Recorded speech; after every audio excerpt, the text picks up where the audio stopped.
kita harus akui, kita termasuk negara yang harus berbangga bahwa di tengah krisis dunia kita masih tumbuh dengan 6,5% setahun. Tetapi 6,5% sayangnya ini tidak didukung oleh sektor-sektor yang menyebabkan terjadinya pembukaan lapangan pekerjaan. Pertumbuhan ekonomi hanya berarti kalau pertumbuhan ekonomi itu menyebabkan pembukaan lapangan pekerjaan, penambahan tempat untuk orang-orang bekerja. Tapi sangat disayangkan bahwa pertumbuhan 6,5% ini pertumbuhan yang tidak membuka lapangan pekerjaan sama sekali. 6,5% itu akibat dari sektor finansial, orang datang menanamkan uangnya di pasar saham, begitu tempat lain lebih bagus, ditarik lagi uangnya, ditaruh ke tempat lain. Pendek sekali waktunya. Lalu transportasi yang tidak membuka banyak lapangan pekerjaan dan sektor jasa. Sementara kita tahu 6,5% ini akan baik kalau itu didukung oleh sektor pertanian dan industri. Sektor pertanian dan industri inilah yang menyerap sangat banyak lapangan pekerjaan. Akibatnya kita masih jutaan rakyat kita harus hidup ke luar negeri, yang kalau mereka jadi manajer, jadi direktur, jadi dekan, itu kita bangga. Yang ada jutaan orang di Malaysia hidup sebagai pembantu rumah tangga. Saya tidak mengecilkan arti pembantu rumah tangga, tapi bagaimanapun pembantu rumah tangga ini adalah merupakan pekerjaan yang terendah yang ada di dunia. Yang bagi negara yang tidak mengenal kultur pembantu rumah tangga, dan apalagi bangsa yang pernah mengenal kultur perbudakan, orang yang bekerja dengan majikannya 24 jam dan tinggal bersama majikannya jam berapapun harus mau diperintah, konotasinya adalah budak.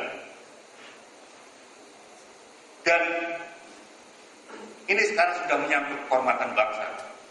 Pada saat PSSI kita kalah lawan timnas Malaysia, itu orang Malaysia mengatakan, manalah boleh itu pelayan mengalahkan majikannya. Ini sudah menyangkut masalah kehormatan. Di luar pembantu rumah tangga, mereka bekerja di kebun-kebun sawit di Malaysia. Orang Malaysia sudah tidak mau lagi kerja-kerja yang kasar-kasar. Orang Indonesia bekerja itu yang ngambil buahnya, mengangkut di sawit, menaruh di atas truk yang mengangkut buah-buah sawit ini. Supirnya siapa? Orang Filipina. Mandornya siapa? Orang Bangladesh. Orang Indonesianya yang metik buahnya, mengangkat buah sawitnya, menaruh di mobil. Jumlahnya jutaan. Di Saudi Arabia kita tahu sekarang bermasalah. Mereka membakar konjen karena sedang ada permasalahan. Yang mau nggak tidak mau, akhirnya seluruh dunia tahu, dan dia tahu bahwa mereka itu adalah orang-orang Indonesia.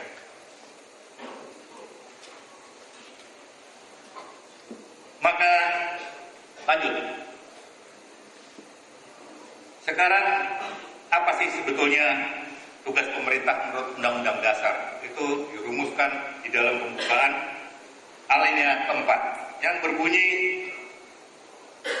kemudian daripada itu untuk membentuk suatu pemerintahan negara Republik Indonesia, negara Indonesia yang melindungi segenap bangsa Indonesia dan seluruh tumpah darah Indonesia, dan untuk memajukan kesejahteraan umum, mencerdaskan kehidupan bangsa, dan ikut melaksanakan ketertiban dunia berdasarkan kemerdekaan, perdamaian abadi, dan keadilan sosial.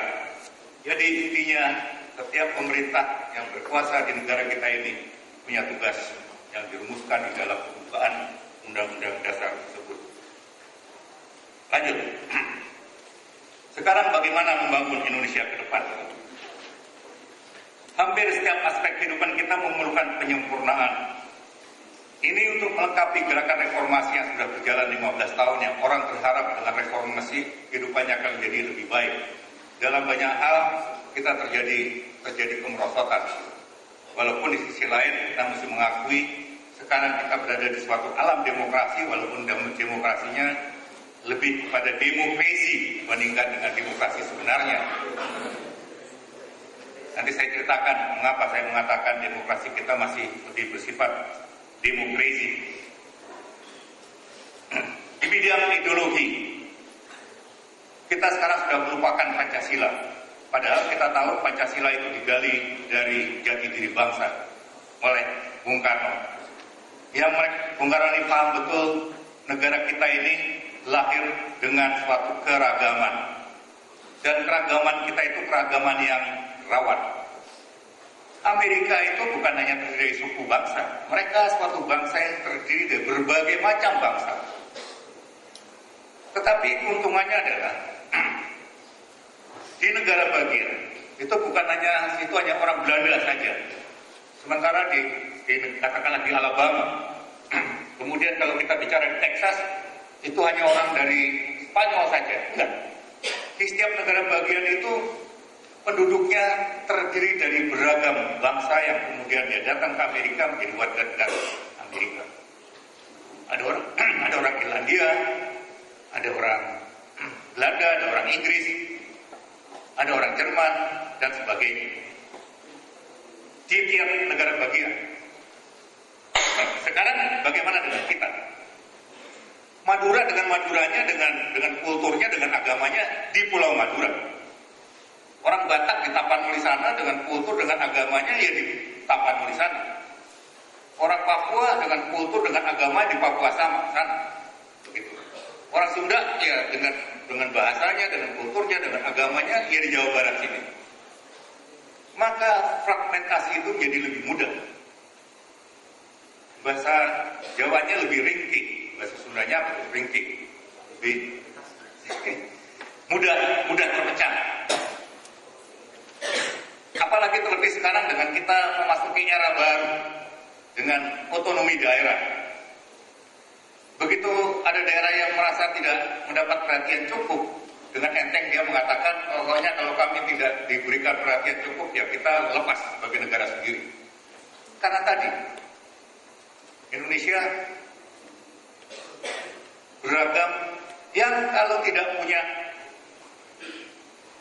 filosofi hidup sendiri yang bisa menyatukan semuanya dengan keragaman yang ada, maka memang menyebabkan kita dalam keadaan yang rawan.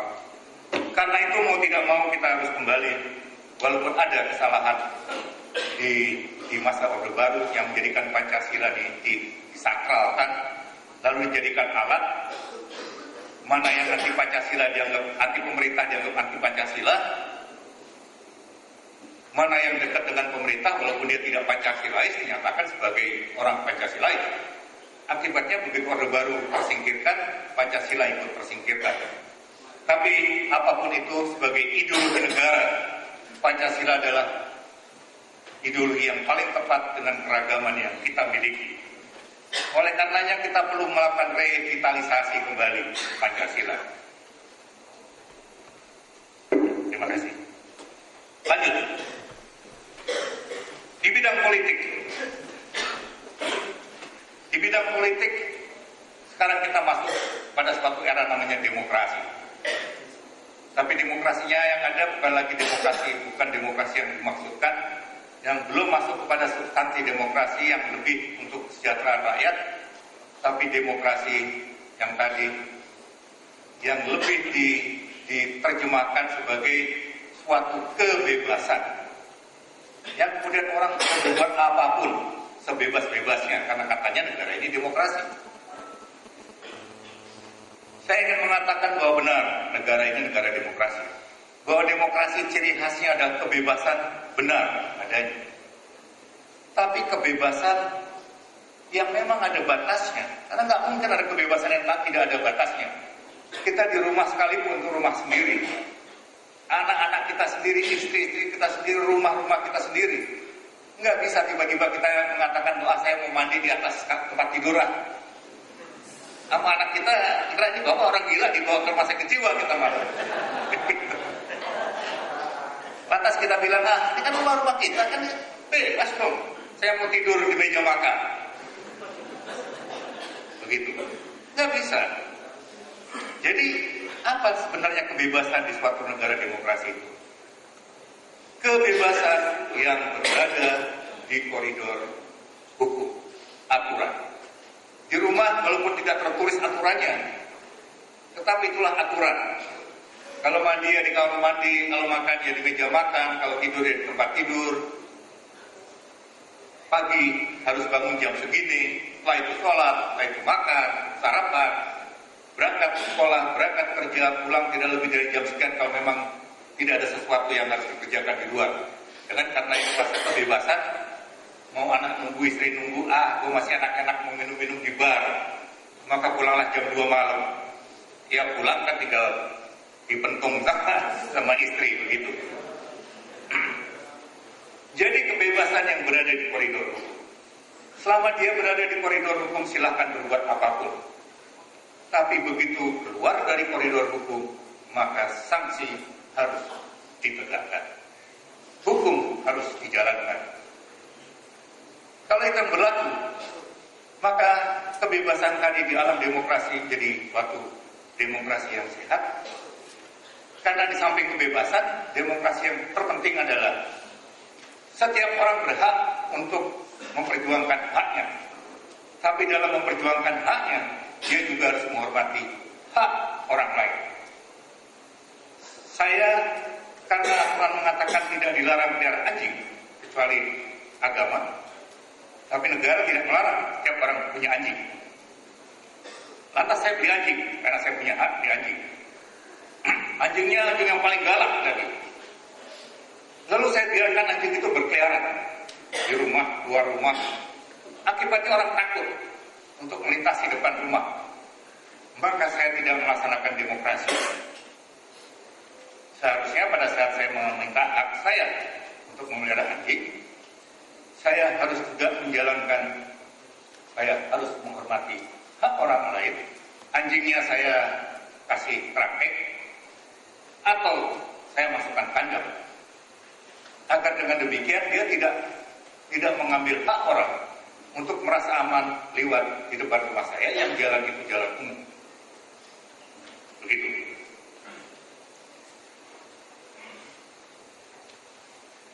Nah, sekarang kita lihat sudah lebih dari 240 pimpinan daerah, apakah itu gubernur, apakah itu wali kota, apakah itu bupati, yang harus berhadapan dengan KPK, harus berhadapan dengan kejaksaan. Mengapa itu terjadi? Karena demokrasi kita sekali lagi, saya menurut.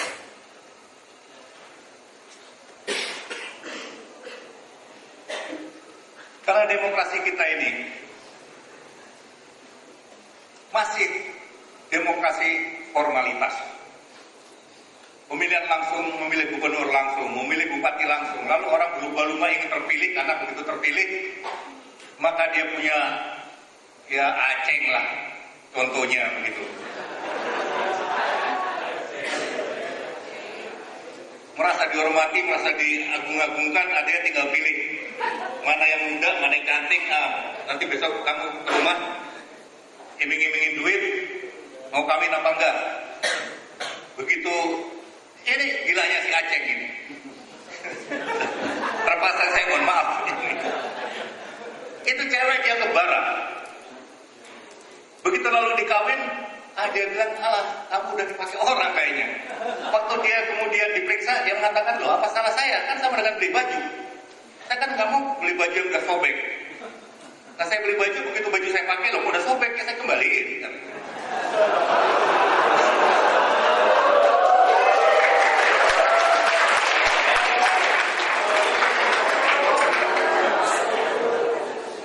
Yang begini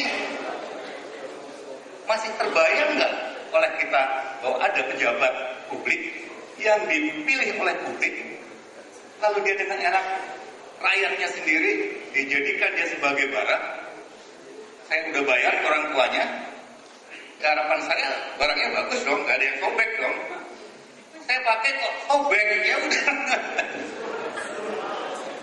Saya nggak terpikir oleh saya bahwa ada orang yang seperti itu, tapi ya itulah dampak dari demokrasi kita. Karena dia untuk mendapatkan jabatan itu dia mengeluarkan uang banyak. Saya baru saja ketemu dengan salah seorang yang mau ikut di dalam pemilihan Gubernur Jawa Tengah. Untuk bisa ikut dalam pemilihan Gubernur Jawa Tengah, dia perlu 15 suara dari partai politik yang eksis di Jawa Tengah. Untuk mendapatkan 15 kursi di DPRD, dia perlu 3 partai politik. Lalu 3 partai politik itu, tiap partai politiknya meminta 20 M. Jadi 60 M. Baru jadi calon. Belum dia biaya untuk kampanye dan sebagainya untuk bagaimana dia bisa menang di dalam pemilihan gubernur itu. Ada calon yang datang, Bapak nggak usah mikir Pak, bagaimana caranya menang dan sebagainya. Bapak punya uang nggak? Berapa? 200 M. Jadi 60 tambah 200 M, Bapak tidur-tiduran aja besok Bapak jadi gubernur.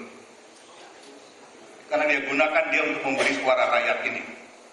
Kalau ini terus berjalan, maka kita mengajari rakyat hanya untuk berpikir sesaat. Sesaatnya ada pemilihan gubernur, ya saat itulah dia dapat uang rada banyak. Kalau kita dengar 200 M, kayaknya banyak.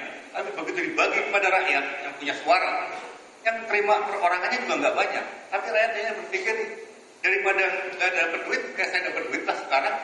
Padahal dia mempertaruhkan masa depannya selama 5 tahun ke depan. Dia nggak peduli. Yang dia pedulikan adalah tahun saat sekarang ini dia dapat 100 ribu, 200 ribu. Lalu setelah itu jadilah orang jadi gubernur, jadi bupati, bahwa terbukti nanti jadinya bupati-bupati Aceh, itu lain soal. 5 tahun ke depan sudah bukan lagi masalah.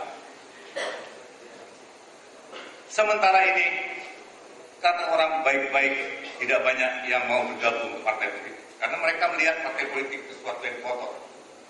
Maka mereka-mereka yang tidak akan pernah punya kesempatan untuk jadi orang, partai politik digunakan sebagai alat. Orang nggak ada apa-apanya, ataupun enggak masuk partai politik, harapannya begitu dia dapat kekuasaan, maka bisa digunakan sebagai alat untuk memperkaya diri. Karena orang baik-baiknya nggak ada yang mau bergabung ke partai politik. Padahal namanya partai politik adalah tempat di mana kemudian kadernya bisa menjadi anggota DPR. Yang DPR itu membuat undang-undang, memilih Panglima TNI, memilih Kapolri, memilih Ketua KPK, memilih Gubernur BI, bahkan ini terlalu berlebihan memilih para duta besar kita di luar negeri, dan menyeleksi duta besar asing di Indonesia yang satu-satunya di dunia yang DPR punya kewenangan menyeleksi calon-calon duta besar asing yang akan bertugas di Indonesia. Tapi itu suatu kewenangan yang luar biasa. Membuat aturan-aturan, kalau kemudian diisi sama orang-orang yang nggak benar, apa jadinya? Jadi jangan salahkan kalau sekarang MK banyak sekali merevisi undang-undang. Karena yang ada di dalamnya adalah orang-orang yang punya kepentingan. Pada saat undang-undang dia tidak melihat kemaslahatannya bagi masyarakat, tapi dia dibayar berapa oleh orang yang punya kepentingan terhadap undang-undang itu. Contohnya undang-undang tembakau misalnya. Yang dengan kehidupan modern sekarang ini orang makin lama makin punya kesadaran bahwa tembakau itu akhirnya adalah merugikan rakyat kecil yang hidupnya susah, satu-satunya karena hiburannya cuma merokok, dia beli rokok, padahal dengan merokok itu kesehatannya menjadi terganggu, biaya lagi untuk bagaimana dia berobat, yang kemudian ini akan dikurangi. Di dunia modern orang merokok itu sama dengan penyiksaan. Walaupun saya sampai dengan Panglima masih merokok berat sih.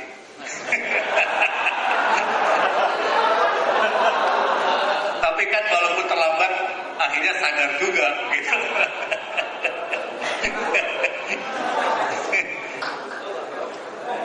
Begitu. Jadi kalau yang belum merokok jangan merokok. Yang sudah merokok buanglah rokok itu. Walaupun orang berdalih mengatakan kalau saya merokok kan saya beramal ini. Sekian banyaknya petani tembakau yang terselamatkan karena saya merokok. Sekian orang pedagang asongan terselamatkan karena saya merokok. Begitu katanya. Tapi kalau rokok itu nggak ada, petani tembakonya menanam yang lain. Kadang-kadang juga akan lebih bagus menanam padi misalnya. Sehingga kita nggak harus tergantung oleh negara lain dengan kita harus pengimpor terbesar di dunia padi, sementara kita masih menjadi negara agraris. Aneh bin ajaib. Swasembada di bidang tembakau.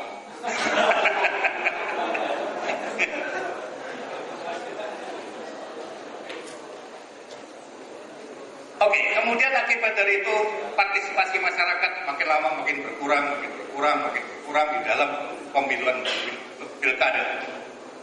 Ada daerah yang hanya hak pilihnya hanya digunakan oleh 37% dari 100% yang mereka punya hak, cuma 37%. Tidak berpengaruh memang, mau dipilih hanya oleh 5% partisipan, jadilah dia juga gubernur. Tapi artinya demokrasi kita makin hari makin merosot. Legitimasi dari seseorang yang terpilih makin tahun makin tidak legitimate. Lanjut, bidang ekonomi. Jadi salah satu tugas pemerintah yang tadi ada pada pembukaan Undang-Undang Dasar adalah meningkatkan kesejahteraan umum. Pemerintah dia boleh mengatakan bahwa indikator makroekonomi kami tidak buruk. Saya sudah sebutkan salah satu di antara 6,5% pertumbuhan di 2012. 2013 diharapkan lebih tinggi dari itu, tapi melihat situasi sekarang mulai pesimis. Bisa 6,5 juga sudah bagus. Masalahnya pertumbuhan bukan hanya sekedar pertumbuhan, sudah saya sampaikan, tapi bahwa pertumbuhan itu lalu menyebabkan kesenjangan yang makin melebar. Ini rasio kita dari sejak 99 pada posisi 3,1, 2012 kemarin sudah menjadi 4,1. Artinya pendapatan orang yang kaya dibanding dengan yang miskin makin melebar. Kalau tadinya katakanlah kesenjangannya sekian, sekarang sudah menjadi sekian. 3,1 menjadi 4,1. Dan kecenderungannya setiap tahun makin meningkat. Orang seperti katakanlah para konglomerat kita yang satu bulan mendapatkan 15M, 20M, setiap tahun meningkat terus. Dan kita baru mendengar ada survei internasional yang mengatakan Indonesia termasuk salah satu negara yang paling cepat menelurkan orang-orang yang masuk dalam ranking terkaya di dunia. Kalau tahun lalu misalnya ada 5 orang, sekarang sudah menjadi 10 orang masuk dalam ranking terkaya di dunia. Sementara mereka yang hidup dengan 10.000 rupiah, kurang dari 10.000 rupiah, masih sekian puluh juta orang. Gapnya makin melebar. Artinya masih ada yang salah. Income per kapita kita pada posisi 3.500 US dollar sampai dengan 4.000 lah. Tapi yang paling kira-kira sekitar 3.700. Kalau 3.700 itu tidak buruk. Kalau 3.700 kan 3.700 itu naik dari setiap tahunnya dari sejak memang kita reformasi. Tetapi kalau 3.700 itu didapat dari naiknya orang-orang kaya yang tadinya mendapatkan 15 miliar sebulan menjadi 20 miliar. Sementara yang dapatnya 10.000 tetap 10.000. Maka ini adalah income per kapita yang meningkat tetapi tidak menyelesaikan persoalan bangsa. Tetapi biarkan yang sudah mendapatkan 15 miliar sebulan, biarkan dia 15 miliar. Tidak ada larangan orang jadi kaya di Indonesia. Tapi bagaimana upaya pemerintah untuk meningkatkan pendapatan yang kurang dari 10.000 untuk tahun ini misalnya menjadi 12.000, selanjutnya tahun depan menjadi 13 atau 15.000, terus naik sehingga income per kapita yang meningkat disebabkan oleh naiknya pendapatan yang di bawah. Bukan ini tetap, tapi ini yang meningkat. Persoalannya sekarang adalah income per kapita kita meningkat setiap tahun karena pendapatan yang menengah atas makin meningkat. Sementara yang di bawah tidak bergeming. Sekarang saya mau berbicara bagaimana sih sebetulnya kita menyikapi situasi masyarakat kita yang masih di bawah, hidup di bawah garis kemiskinan. Ada 3 kelompok besar: petani, nelayan, dan buruh. Ini 3 kelompok yang tidak pernah beranjak kecuali petani-petani yang bukan petani lah, pemilik lahan itu memang orang kaya-kaya, tapi petaninya itu hidupnya masih sangat jauh. Kalau kita meningkatkan petani ini melalui menaikkan harga produk pertanian, katakanlah harga beras kita naikkan, harga kedelai kita naikkan agar kemudian petani-petaninya mendapatkan pendapatan yang lebih, agar mereka menjadi sejahtera. Ada yang dikorbankan. Buruh yang bukan petani juga miskin, maka mereka yang sudah kembang kempis tidak mampu lagi makan 3 kali sehari karena harga berasnya naik. Nelayan yang bukan petani sama saja. Yang terbaik adalah meningkatkan kesejahteraan petani melalui peningkatan produksi pertanian.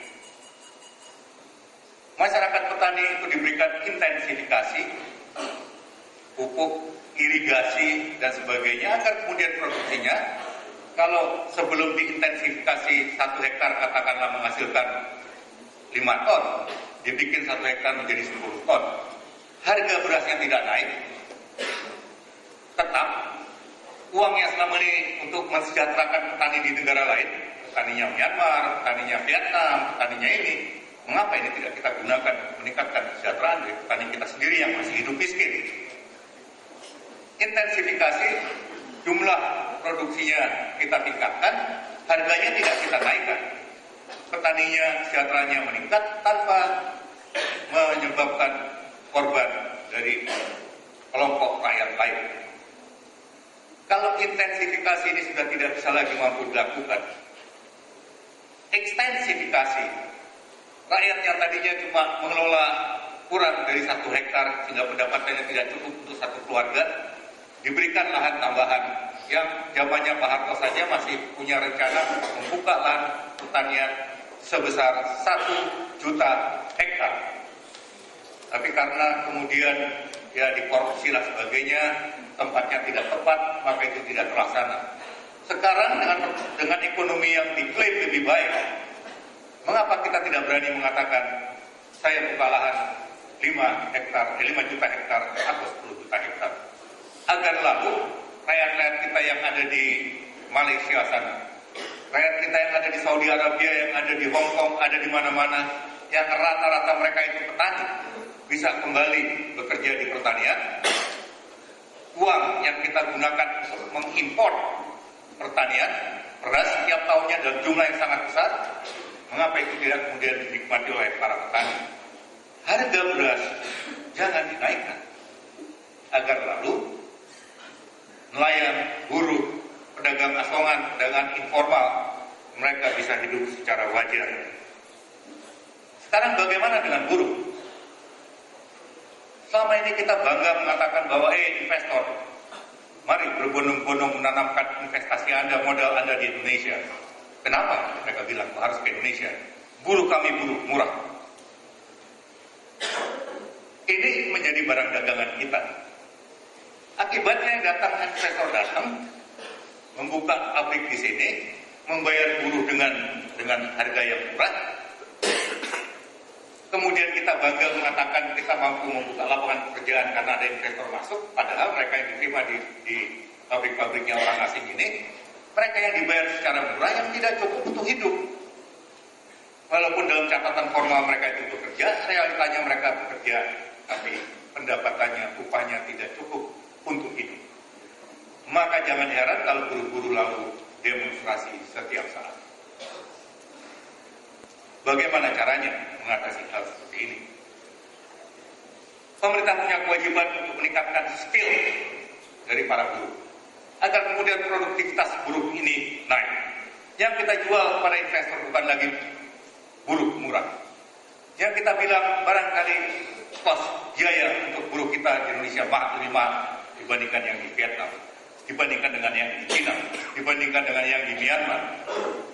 Tetapi buruh kami produktivitasnya 2-3 kali lipat dari buruh-buruh di negara-negara tersebut.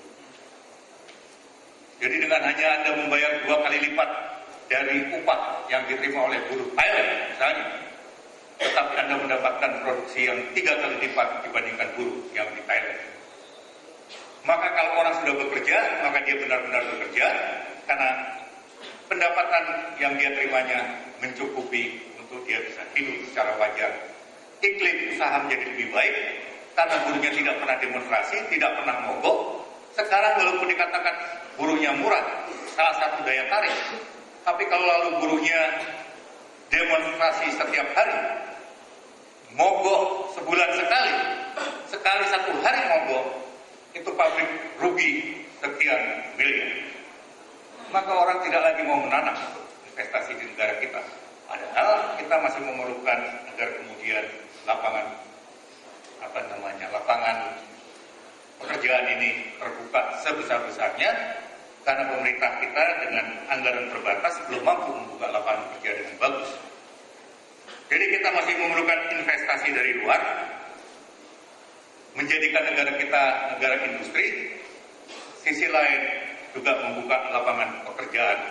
Catatannya, upah buruh ini harus upah uang yang wajar. Dan investor akan datang kalau iklim usaha itu bagus. Kalau tidak ada demonstrasi, tidak ada pemogokan, akibatnya upahnya dari buruh ini diterima dalam jumlah yang wajar. Kemudian nelayan. Nelayan bagian dari kelompok orang yang miskin. Ini adik-adik, ada nggak orang-orang pantai? Pernah lihat ada nelayan kaya yang istrinya 4, begitu? Nggak ada. Nggak, saya mengatakan istrinya 4 karena sekarang kecenderungannya setelah reformasi, ukurannya orang itu kalau kaya miskin dari jumlah istri. Karena anggota MPR kita juga dengan bangga mengatakan bahwa istri saya 3, 4.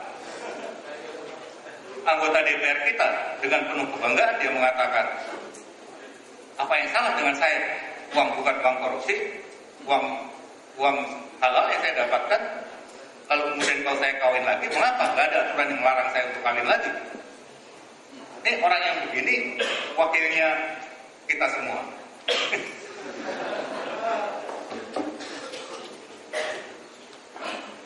Jadi kalau tidak ada, memang tidak ada nelayan kaya. Kenapa? Kapalnya kecil-kecil, yang tidak mampu mendapat berjalan sampai ke tempat zona ekonomi eksklusif yang ikannya masih banyak. Lalu pemerintah kita mengatakan bahwa selama ini kekayaan ikan kita dicuri oleh nelayan-nelayan asing yang jumlahnya mencapai 300 triliun setahun. Pertanyaannya, kalau kemudian tidak dicuri, apakah nelayan kita bisa mengambil ikan yang nilainya 300 triliun tadi? Enggak juga, kapalnya kecil-kecil, cuma berapa meter aja dari pantai, begitu yang ikannya ikan-ikan nggak jelas.